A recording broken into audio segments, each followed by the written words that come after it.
प्रिय विद्यार्थियों, व्याकरण के अंतर्गत आज हमारा विषय बिंदु है वाक्य। ये बहुत ही महत्वपूर्ण बिंदु है वाक्य, और हर बार बोर्ड 10वीं परीक्षा में ये 4 अंक का आता है, यानी 4 नंबर का हर बार परीक्षा में आता है और उससे संबंधित 4 प्रश्न पूछे जाते हैं। 4 प्रश्न, उसमें परिभाषा भी हो सकती है, वाक्य की पहचान भी हो सकती है, वाक्य को एक वाक्य को दूसरे वाक्य में बदलने के लिए भी कहा जा सकता है, तो या इसके अंगों के बारे में, प्रकार के बारे में भी पूछा जा सकता है। तो इस वाक्य किसे कहते हैं, इसके कितने प्रकार होते हैं, इसके अंग कितने होते हैं, इसकी पहचान कैसे करें, इन बातों को जानने से पहले हम 2-3 छोटी छोटी बातें हैं उस पर ध्यान देंगे, ताकि इस बात को हम बहुत अच्छी तरीके से समझ सकें। जैसे सबसे पहले है वर्ण। भाषा की सबसे छोटी इकाई को वर्ण कहते हैं, यानी किसी भी भाषा, चाहे वो अंग्रेजी हो, चाहे हिंदी हो, या दुनिया की कोई अन्य भाषा हो, उसका आधार वर्ण वाला होती है। और भाषा के सबसे छोटे टुकड़े को या सबसे छोटी इकाई को वर्ण कहते हैं। जैसे मैंने यहाँ पर लिखा है, जैसे लिख दिया मैंने, ये आधा क लिख दिया है, या ए लिख दिया है, या आधा ल लिख दिया है, तो हम इसको और छोटा नहीं कर सकते। तो भाषा की सबसे छोटी इकाई को वर्ण कहते हैं। दूसरी बात यह है, वर्णों के मेल से शब्द बनते हैं। तो शब्द किसे कहेंगे? वर्णों के सार्थक समूह को शब्द कहा जाता है। यानी वर्णों का समूह होता है, मगर उस समूह का कोई ना कोई अर्थ निकलना चाहिए। यदि अर्थ नहीं निकलेगा तो वो शब्द तो होगा, मगर निरर्थक शब्द होगा। तो शब्द की परिभाषा क्या होगी कि वर्णों के सार्थक समूह को शब्द कहा जाता है। जैसे मैंने 3 शब्द लिखे हैं, पहला है कमल, दूसरा है राजा, और तीसरा मैंने लिखा कक्षा। अब दिखने में कमल में 3 ही हैं, राजा में 2 दिखाई दे रहे हैं, कक्षा में 2 दिखाई दे रहे हैं, मगर वर्णों की हम गणना करते हैं तो क में ए मिला है, मैं में ए मिला है, और ल में ए मिला है। तो इसमें 6 वर्णों का समूह है। आगे वाले राजा में 4 वर्णों का समूह है, और कक्षा में भी 5 वर्णों का समूह है। तो ये वर्णों का समूह शब्द हो गया। तो वर्णों के समूह को शब्द कहते हैं। तीसरी बात आती है, अब आती है वाक्य किसे कहते हैं। तो ऐसे समझ सकते हैं इसको कि वर्णों के समूह को शब्द कहते हैं और शब्दों के समूह को वाक्य कहते हैं। ऐसे समझ सकते हैं, वर्णों का समूह शब्द है और शब्दों का समूह वाक्य है। मगर इसको परिभाषा के रूप में जब लिखा जाएगा तो हम इस प्रकार से इसमें सुधार करना होगा कि सार्थक शब्दों के व्यवस्थित और अर्थपूर्ण समूह को वाक्य कहा जाता है। यानी शब्दों का ऐसा समूह है जिसका कोई ना कोई अर्थ निकलना चाहिए और वह व्यवस्थित होना चाहिए। व्यवस्थित का मतलब सब्जेक्ट पहले आएगा, उसके पहले ऑब्जेक्ट आएगा, जैसे टाइम आएगा। इस प्रकार से सब्जेक्ट वर्ब ऑब्जेक्ट को जिस प्रकार से इंग्लिश में लिखते हैं, वैसे ही संज्ञा आएगा, कर्म आएगा, क्रिया आएगा, जिसका जो सही व्यवस्था होती है उसको व्यवस्था कहते हैं। तो फिर से सुनिए, याद कीजिए, सार्थक शब्दों के व्यवस्थित और अर्थपूर्ण समूह को वाक्य कहते हैं। बहुत इंपॉर्टेंट है।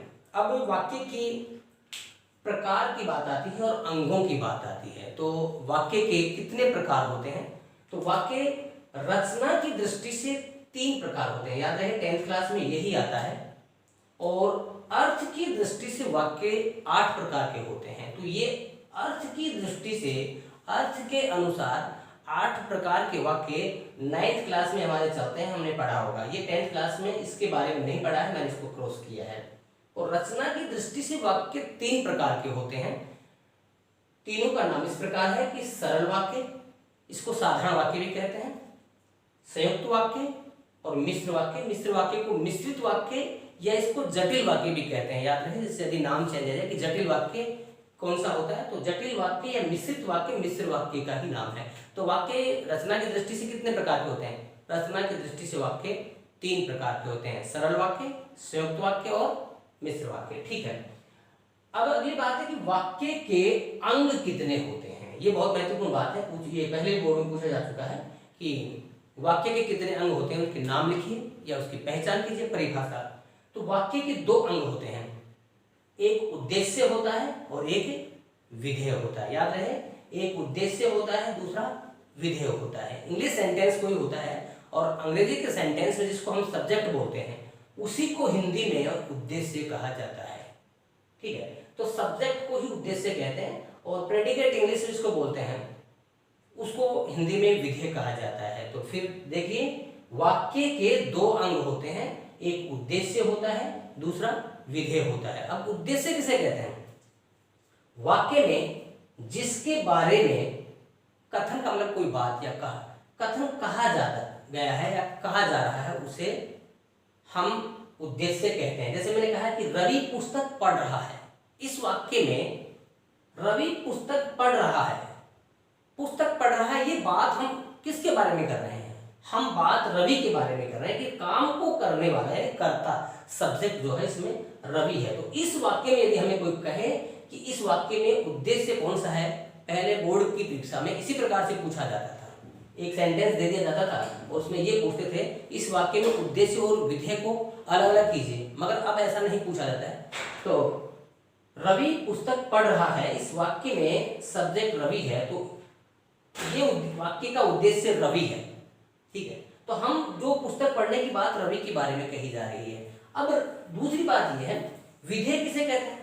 विधेय किसे कहा जाता है? तो इसकी परिभाषा उद्देश्य के बारे में जो कुछ कहा जाए, उद्देश्य के बारे में जो कुछ कहा जा रहा है या कहा जाए उसे हम विधेय कहेंगे। जैसे रवि पुस्तक पढ़ रहा है, इसमें रवि के बारे में क्या बात कही जा रही है कि वह पुस्तक पढ़ रहा है, तो रवि को छोड़ करके जो शेष बचा हुआ वाक्य है वो विधेय है, वो प्रेडिकेट है।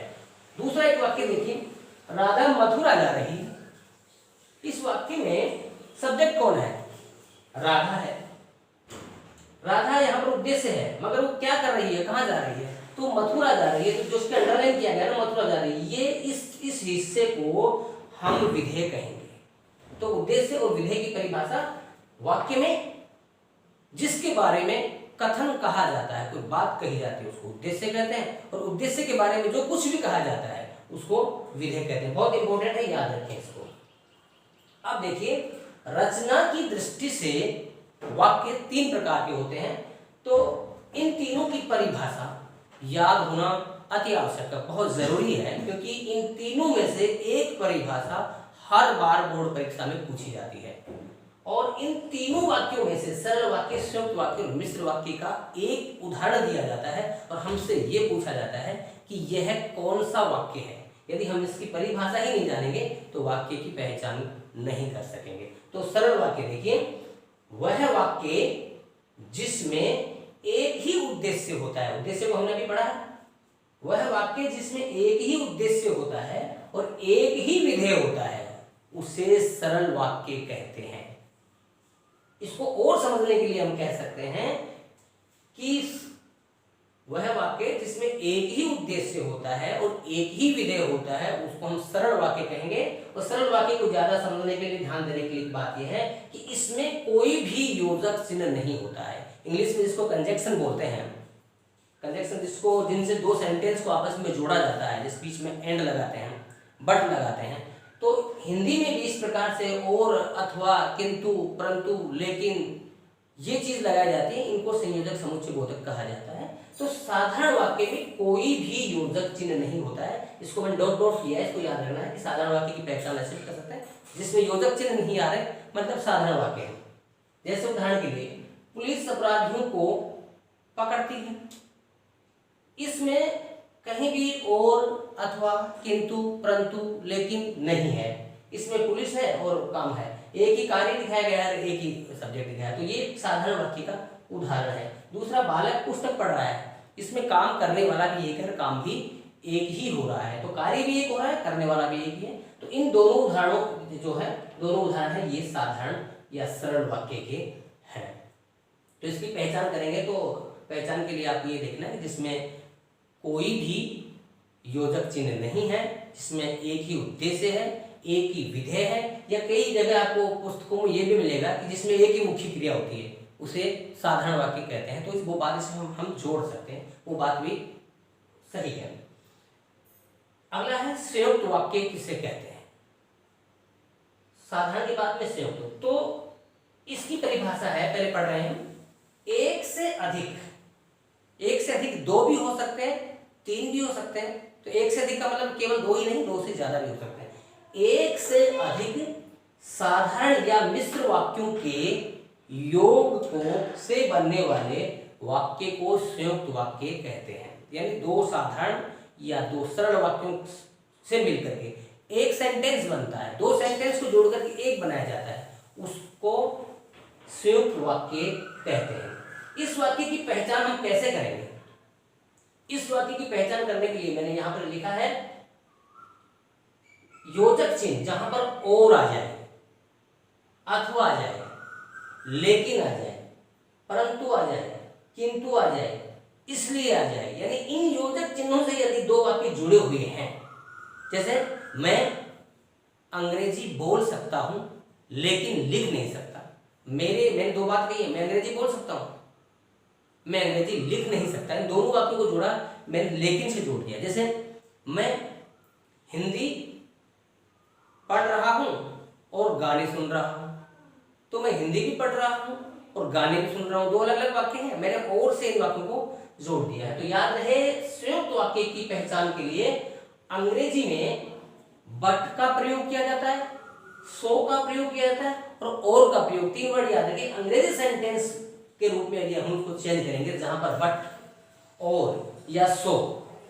हिंदी में इन तीनों का ही रूपांतरण होता है, इसलिए किंतु, परंतु, और, अथवा, या।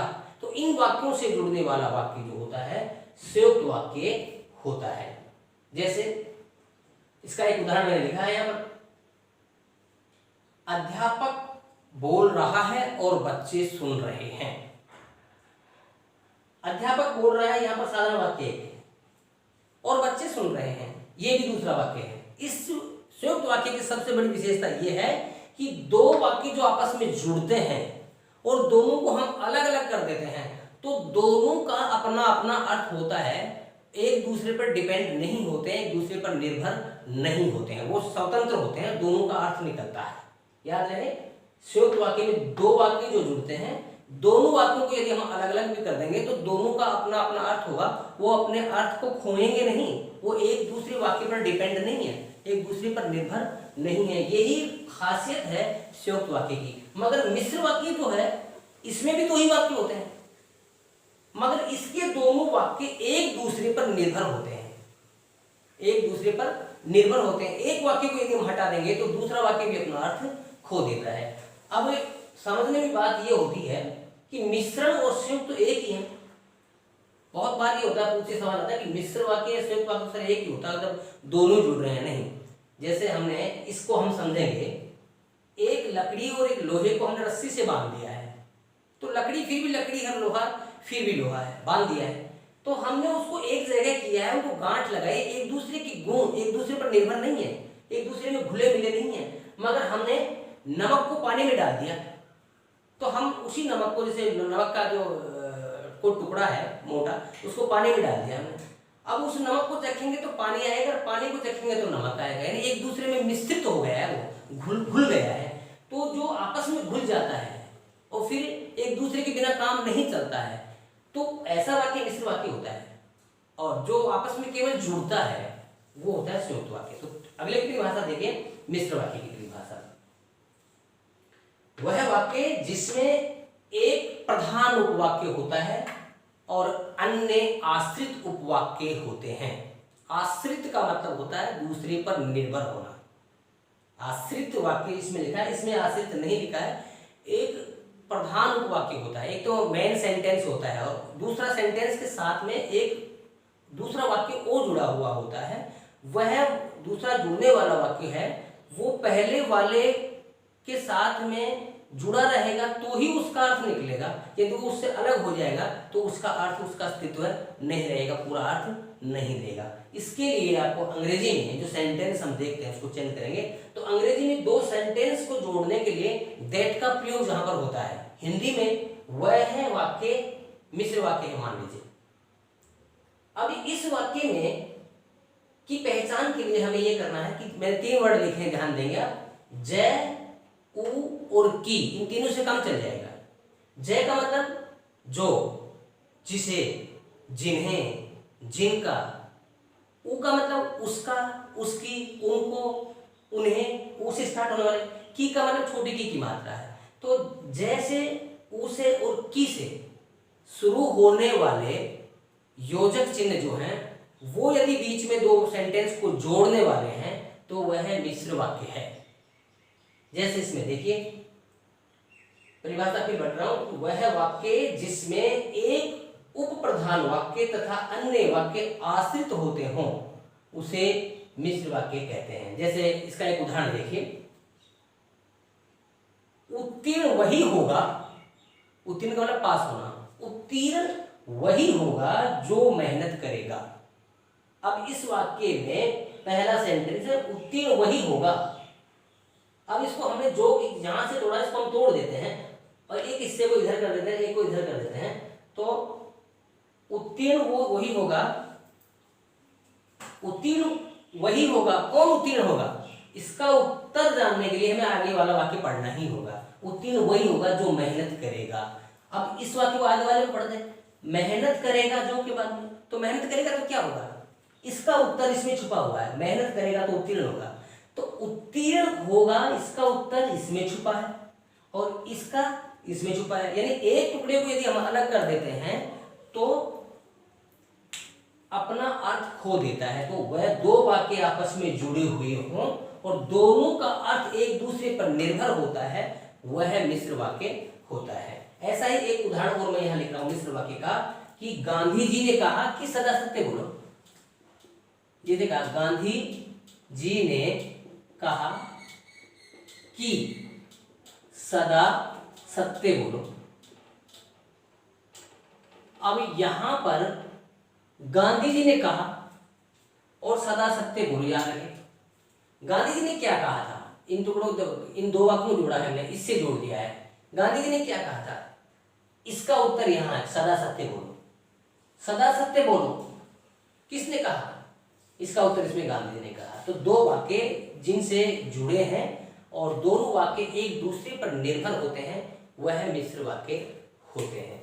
अब इसमें से जो एक प्रधान उपवाक्य होता है, मुख्य क्रिया जिसके अंतर्गत होती है, जैसे इसमें गांधी जी ने कहा, क्रिया कहने वाली क्रिया इसमें है, इसमें ये मुख्य वाक्य गांधी जी ने ये कहा, मुख्य वाक्य ये है। और उपवाक्य जो होता है ये तीन प्रकार के होते हैं। उपवाक्य तीन प्रकार के होते हैं और इससे संबंधित भी प्रश्न बोर्ड परीक्षा में पूछे जाते हैं। मैं इसको यहाँ से देखा कि उपवाक्य तीन प्रकार के होते हैं मिश्र वाक्य में। इसको जटिल वाक्य इसलिए ही कहा जाता है कि इसको समझना तो बिना समझे इसको करना मुश्किल समझ जाता है। उपवाक्य में एक तो संज्ञा उपवाक्य होता है, संज्ञा, एक होता है विशेषण उपवाक्य और एक होता है क्रिया विशेषण उपवाक्य। विशेषण उपवाक्य, ये उपवाक्य तीन प्रकार के होते हैं। संज्ञा उपवाक्य, जैसे गांधी जी संज्ञा है, यहाँ पर सदा सत्य बोलो, ये इस पर गांधी जी की बात, ये बात इस गांधी जी सदा सत्य बोलो किसने कही है बात, गांधी जी ने। गांधी जी एक संज्ञा है, यहाँ पर कोई व्यक्ति विशेष है, क्रिया नहीं है, क्रिया विशेषता नहीं है। तो जहां जो अगली बात संज्ञा पर निर्भर होती है वहां पर वो उपवाक्य संज्ञा उपवाक्य कहलाता है। और विशेषण होती है, जैसे विशेषण में किसी के गुण, लक्षण, विशेषता के बारे में बात की जा रही है और उपवाक्य जो है विशेषता बताने वाला है किसी की। जैसे ये वही घोड़ा है जो बहुत तेज दौड़ता है, तो तेज दौड़ना विशेषता है और बहुत तेज दौड़ना आ गया यहाँ पर जैसे उसी को, तो क्रिया की विशेषता आ जाएगी। तो क्रिया की विशेषता बताने वाला उपवाक्य होता है, क्रिया विशेषण होता है। और जैसे लाल गुलाब कहा हमने, तो विशेष संज्ञा, विशेषण और उपवाक्य, इसको अगले कड़ी में हम समझेंगे। तो मिश्र वाक्य तीन है। तो फिर मुख्य मुख्य बातों को एक बार मैं दोहरा रहा हूं कि वाक्य किसे कहते हैं, सार्थक शब्दों का व्यवस्थित समूह है वाक्य कहलाता है। वाक्य कितने प्रकार के होते हैं, रचना की दृष्टि से वाक्य तीन प्रकार के होते हैं। वाक्य के अंग कितने होते हैं, वाक्य के दो अंग होते हैं। कौन कौन से, उद्देश्य और विधेय। उद्देश्य किसे कहते हैं, वाक्य में जिसके बारे में कहा जाता है उसे उद्देश्य कहते हैं। विधेय किसे कहेंगे, उद्देश्य के बारे में जो बात कही जाती है उसे विधेय कहेंगे। अब तीनों की परिभाषा, साधारण वाक्य किसे कहते हैं, वह वाक्य जिसमें एक ही उद्देश्य और एक ही विधेय होता है उसे साधारण वाक्य कहते हैं। संयुक्त वाक्य किसे कहते हैं? वह वाक्य जिसमें दो साधारण या दो मिश्र वाक्यों का योग होता है उसे संयुक्त वाक्य कहते हैं। मिश्र वाक्य किसे कहेंगे? जिसमें एक उपप्रधान वाक्य हो और अन्य वाक्य आश्रित हो उसे मिश्र वाक्य कहते हैं।